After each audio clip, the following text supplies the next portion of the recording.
Today's topic is financial management. बेटा ये हम अपनी बुक के सेकंड पार्ट में से बिज़नेस फाइनेंस और मार्केटिंग मैनेजमेंट वाला जो दूसरा बिज़नेस का हमारा पार्ट है उसमें हम पहला टॉपिक स्टार्ट करेंगे फाइनेंशियल मैनेजमेंट। इसमें फाइनेंशियल डिसीज़न हमने पढ़ने हैं और फाइनेंशियल प्लानिंग को हमने पढ़ना है। Business minus financial management is failure. ये कह रहे हैं बेटा यदि बिजनेस में से फाइनेंस लेवल की मैनेजमेंट को निकाल दिया जाए, माइनस कर दिया जाए, तो हमें फेलियर्स को फेस करना पड़ता है। अब ये फाइनेंशियल मैनेजमेंट है क्या? यदि ये इतना ही ज़रूरी है कि इससे हमारा बिज़नेस फेल हो जाता है यदि हम इसकी मैनेजमेंट सही नहीं करते, तो इसका मीनिंग क्या है? It refers to the branch of management which is concerned with the effective acquisition and use of money. बेटा फाइनेंशियल लेवल की मैनेजमेंट, ये मैनेजमेंट की एक ऐसी ब्रांच में रोल प्ले करती है जिसका कंसर्न जो है मनी का बेस्ट डायरेक्शन में और मनी का अफेक्टिव लेवल का यूज़ हमने कैसे करना है, ये मैनेजमेंट हमें ये सिखाती है कि पैसे का बेस्ट डायरेक्शन में और अफेक्टिव लेवल का यूज़ हमें कैसे करना है। उसके बाद है role of financial management. Financial management के रोल को कुछ पार्ट्स में हम डिवाइड करेंगे, जिसमें पहला पॉइंट है determination of fixed assets. Fixed assets have an important contribution in the profit of a business organisation.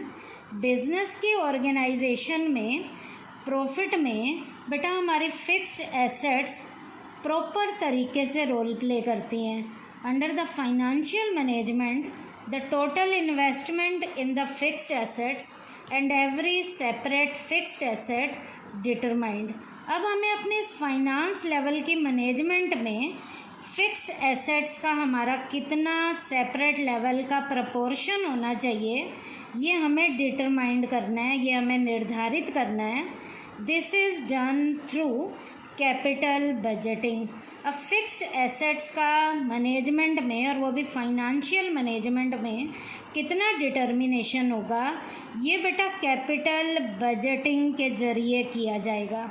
इसका आप एक एग्ज़ाम्पल भी बता सकते हो, जैसे वो एग्ज़ाम्पल है if it has been decided in the capital budgeting to invest ₹500 crore, there will be an increase of ₹500 crore in the fixed assets. उसके बाद है determination of current assets.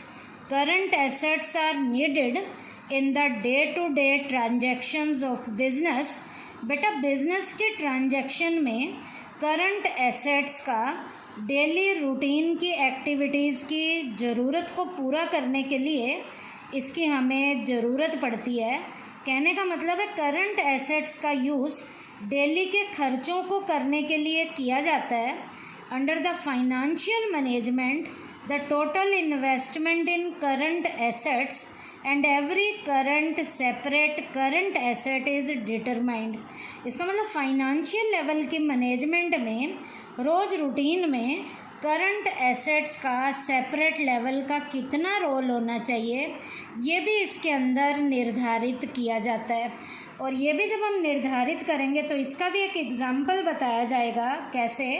If the investment in current assets in ₹100 crore, it will then the determined how much should be invested in cash, stock, debtors, etc. उसके बाद third है determination of proportion of long term and short term finance. बेटा अब हमने financial management में long term का और short term का भी कितना फाइनेंस का कितना प्रपोर्शन होना चाहिए, इसका भी हमने निर्धारण करना है। All the financial needs of business are fulfilled through long term and short term sources. Business की सारी फाइनेंस की ज़रूरतों को दो टर्म्स में डिवाइड किया जाता है, एक लॉन्ग टर्म में और एक शॉर्ट टर्म के सोर्सेज में। Under financial management a proportion of both the financial sources is determined. बेटा फाइनेंस की मैनेजमेंट में इन दोनों का पोर्शन हमने देखना है कि लॉन्ग टर्म एसेट्स का कितना प्रपोर्शन होना चाहिए और कितना शॉर्ट टर्म की एसेट्स का पोर्शन होना चाहिए। ये भी बेटा हमें फाइनेंशियल मैनेजमेंट के ज़रिए पता चलता है। उसके बाद है determination of proportion of various sources of long term finance. अब बेटा लॉन्ग टर्म के सोर्सेज के फाइनेंस का भी पोर्शन कितना होना चाहिए ये भी हमने फाइनेंशियल मैनेजमेंट में डिटरमाइंड करना है। लॉन्ग टर्म फाइनेंशियल सोर्सेज में क्या क्या आता है बेटा? इक्विटी शेयर कैपिटल का कितना होना चाहिए, प्रेफरेंस शेयर कैपिटल का ये पोर्शन कितना होना चाहिए। Under financial management the proportion of various long term financial sources is determined. बेटा फाइनेंशियल मैनेजमेंट के ज़रिए हमें ये पता चलता है कि लॉन्ग टर्म के फाइनेंस में इक्विटी शेयर कैपिटल का पोर्शन कितना होना चाहिए, प्रेफरेंस शेयर कैपिटल का पोर्शन कितना होना चाहिए, या बेटा हमारा रिटेन्ड अर्निंग में कितना होना चाहिए। ये भी बेटा फाइनेंशियल मैनेजमेंट के ज़रिए इसका डिटर्मिनेशन किया जाता है। उसके बाद है fifth point, determination of various items of profit and loss account. बेटा प्रॉफिट और लॉस के अकाउंट का भी निर्धारण जो हमने करना है ये भी बेटा हमें फाइनेंशियल मैनेजमेंट की हेल्प से पता चलता है। Various items included in the profit and loss get influenced by different financial decision. बेटा प्रॉफिट और लॉस में कितना कितना शेयर होना चाहिए ये फाइनेंशियल लेवल के डिटर्मिनेशन इसके ऊपर अपना अफेक्ट डालते हैं और ये इसके निर्धारण में रोल प्ले करते हैं। उसके बाद बेटा है objectives of financial management.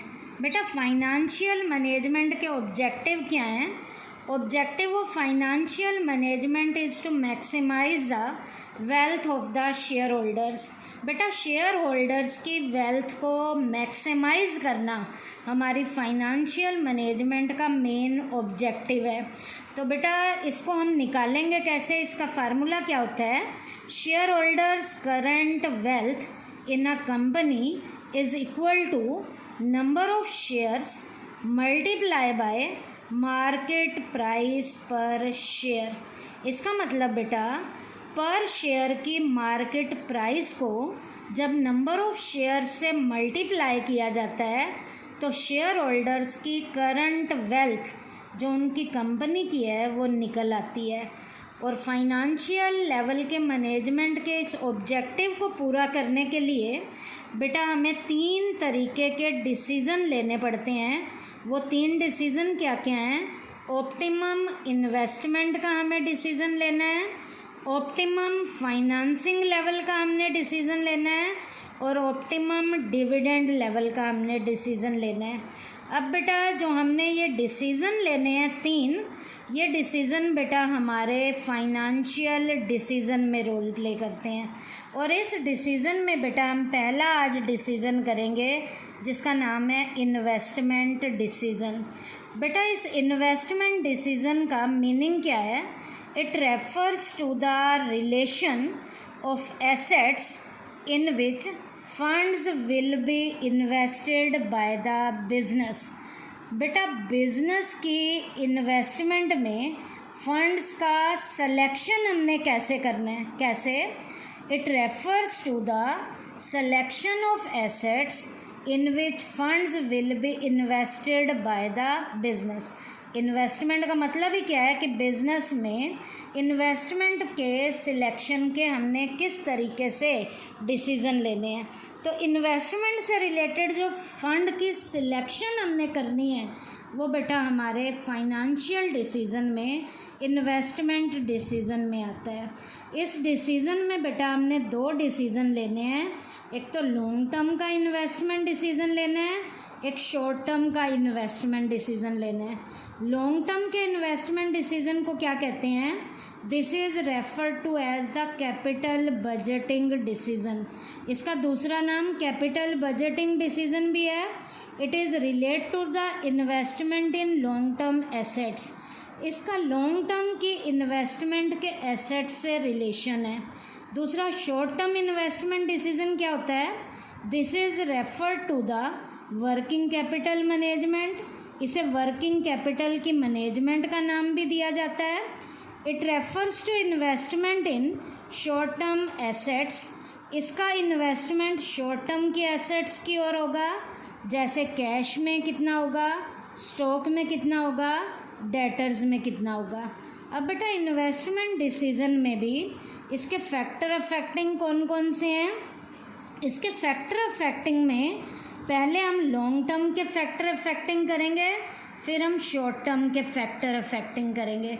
Long term के जो फैक्टर अफेक्टिंग हैं उसे कैपिटल बजटिंग डिसीजन का नाम दिया जाता है। अब इस कैपिटल बजटिंग डिसीजन में जो हमने फैक्टर ध्यान में रखने हैं उसमें पहला है cash flow of the project. जो cash flow of the project है इसमें हमने बेटा दो फ्लो पढ़ने हैं। एक होता है कैश आउटफ्लो, एक होता है कैश इनफ्लो। आउटफ्लो क्या होता है? Amount needed for investment is known as cash outflow.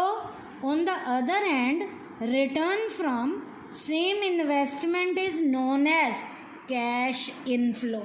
बेटा जो इन्वेस्ट जितना करना है उसकी जो ज़रूरत पड़ती है वो तो कैश आउटफ्लो होता है, और बेटा वो लगाने के बाद जो हमें एज अ रिटर्न मिलना शुरू होता है वो इनफ्लो होता है।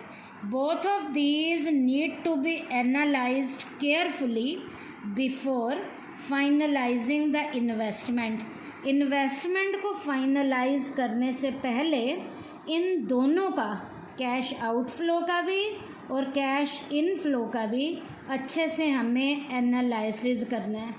दूसरा है बेटा रेट ऑफ रिटर्न।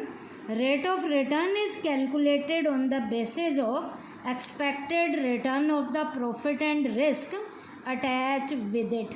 बेटा यहाँ रेट ऑफ रिटर्न का यहाँ कैलकुलेशन हमारे प्रॉफिट और उसके मिलने वाले रिटर्न से और रिस्क के साथ इसका लेना देना है। If two projects are of same risk class the project having higher rate of return will be accepted. यदि दो प्रोजेक्ट हमारे सेम रिस्क क्लास के हैं तो जिनका rate of return higher level का होगा उसे यहाँ पर एक्सेप्ट किया जाएगा। उसके बाद है बेटा हमारा investment criteria involve. There may be many criteria of the investor while investing the long term assets. Long term की एसेट में इन्वेस्ट करने में इन्वेस्टमेंट के क्राइटेरिया को भी ध्यान में रखा जाता है। These are fund involve, rate of interest, rate of return, यहाँ पर इनको काउंट किया जाता है। कैश फ्लो को भी लिया जाता है। In this purpose capital budgeting techniques are applied. यहाँ पर कैपिटल बजट की टेक्निक को भी अप्लाई किया जाता है and accordingly decision are taken. और इन सब को ध्यान में रखते हुए यहाँ पर उसी के अकॉर्डिंग डिसीजन लिए जाते हैं। दूसरा था बेटा हमारा short term investment decision. This decision is related to working capital management. इसका लेना देना वर्किंग कैपिटल की मैनेजमेंट से है। अब ये शॉर्ट टर्म इन्वेस्टमेंट डिसीजन है क्या? Keeping adequate amount of the working capital at all the business is called management of the working capital. बेटा वर्किंग कैपिटल का एडिक्वेट लेवल का बिजनेस की मैनेजमेंट में जो यूज़ किया जाता है उसे हम शॉर्ट टर्म के इन्वेस्टमेंट डिसीजन में लेते हैं और इसे वर्किंग कैपिटल मैनेजमेंट का नाम भी दिया जाता है। Adequate amount means the amount of working capital should neither be more nor less than required. यहाँ पर बेटा एडिक्वेट अमाउंट का मतलब है कि ये वर्किंग कैपिटल ना तो ज़्यादा होनी चाहिए और ना ही कम होनी चाहिए, एडिक्वेट लेवल की होनी चाहिए। तो आज में बेटा हमने बिजनेस मैनेजमेंट का मीनिंग किया है, उसका रोल किया है, उसका ऑब्जेक्टिव किया है और एक डिसीज़न किया है जिसका नाम है इन्वेस्टमेंट डिसीज़न। और